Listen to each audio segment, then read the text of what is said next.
Parkinson disease کا پہلا حصہ آپ کی سماعت کے لیے پیش کیا گیا۔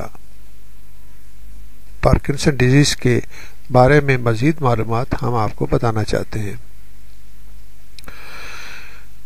پارکنسن ڈیزیز کی اور وجوہات کے اندر جو ہم نے ابھی بتائی تھی، اس کے علاوہ وٹامن B6 کے زیادہ استعمال سے ریشے کے مرض سے تحفظ ملتا ہے۔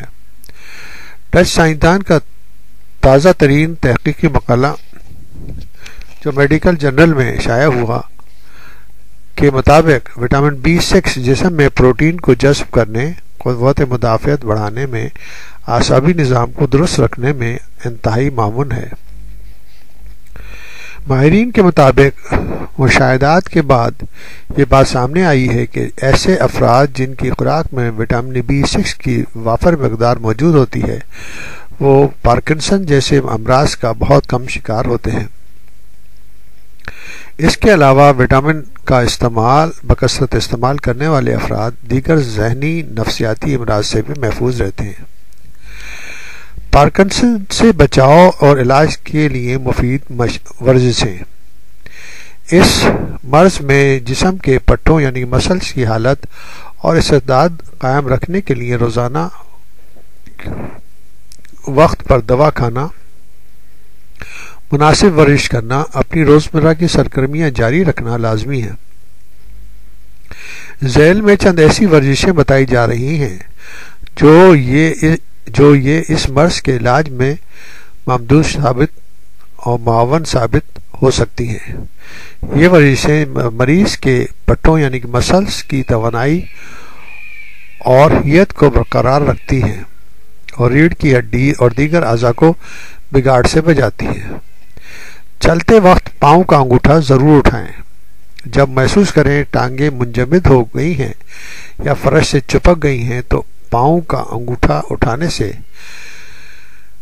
پٹھوں یعنی مسلز کا انجماد ختم ہو جاتا ہے اور گرنے کا خدشہ بھی نہیں رہتا۔ چلتے یا مڑتے ہوئے ٹانگوں کو 10 انچ تک کھولیے، اس طرح قدم بہتر اٹھے گا اور گرنے کا احتمال کم سے کم ہوگا۔ گھومنے یا موڑنے کے لیے چھوٹے قدم اٹھائیے، لیکن دونوں پاؤں کے درمیان 10 انچ کا فاصلہ قائم رکھنا ضروری ہے۔ یعنی کہ یہ فاصلہ اس لیے رکھا جاتا ہے کہ انسان کا بیس بڑا ہو جائے۔ اگر قریب قدم ہوں گے تو بیس جو ہے نا قریب ہوگا اور اس میں گرنے کا خطرہ زیادہ رہتا ہے۔ اگر انسان کا قدموں میں فاصلہ مناسب ہوگا تو اس میں گرنے کا خطرہ کم سے کم ہوگا۔ مڑتے وقت ایک ٹانگ کو دوسری ٹانگ کے اوپر سے مت گزاریں۔ چند قدم چلنے کے بعد مڑنے کی مشق کریں۔ ایسا کم از کم 15 منٹ روزانہ کیجیے۔ چلتے وقت بازوؤں کو آزادانہ جھلائیے، اس سے ٹانگوں پر جسم کا بوجھ ہلکا محسوس ہوتا ہے اور تھکن بھی نہیں ہوتی۔ نیز بازوؤں اور کندھے کھل جاتے ہیں۔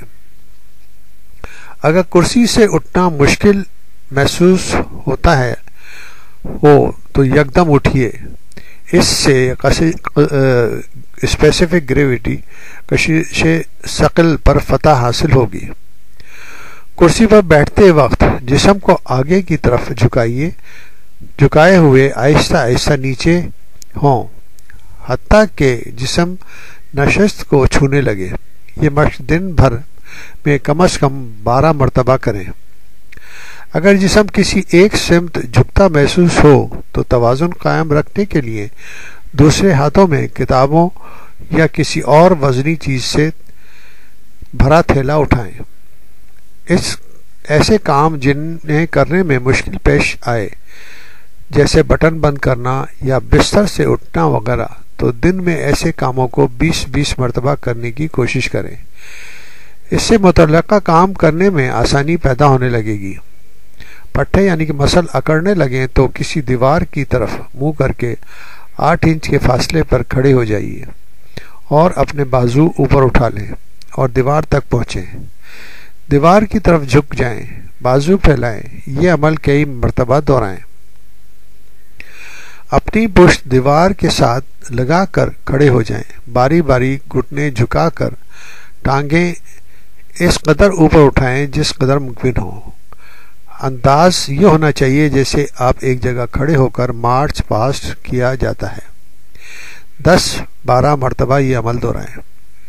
کوئی چیز پکڑ کر جس قدر ممکن ہو گھٹنوں کے بل دیتے ہوئے نیچے کی طرف جائیں. پھر پنجوں کے بل کھڑے ہو کر یہ عمل کئی مرتبہ دہرائیں.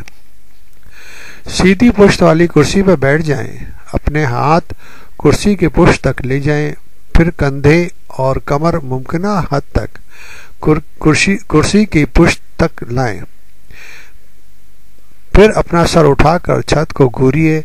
اس حالت میں کرسی پر بیٹھے بیٹھے ایک چھوٹی چھڑی دونوں سروں سے پکڑیں اور سر سے بلند کر کے پچھلی جانب نیچے کیجیے.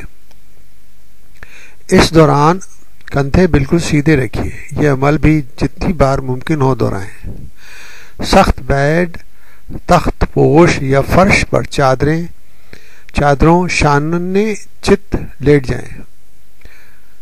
سخت بیڈ، تخت پوش یا فرش پر چاروں شانے چت لیٹ جائیں. کمر اور کندھوں کے علاوہ کولوں کا فرش یا بیڈ کے ساتھ لگانا ضروری ہے. اپنا سر دائیں بائیں ممکنہ حد تک باری باری گھمائیں.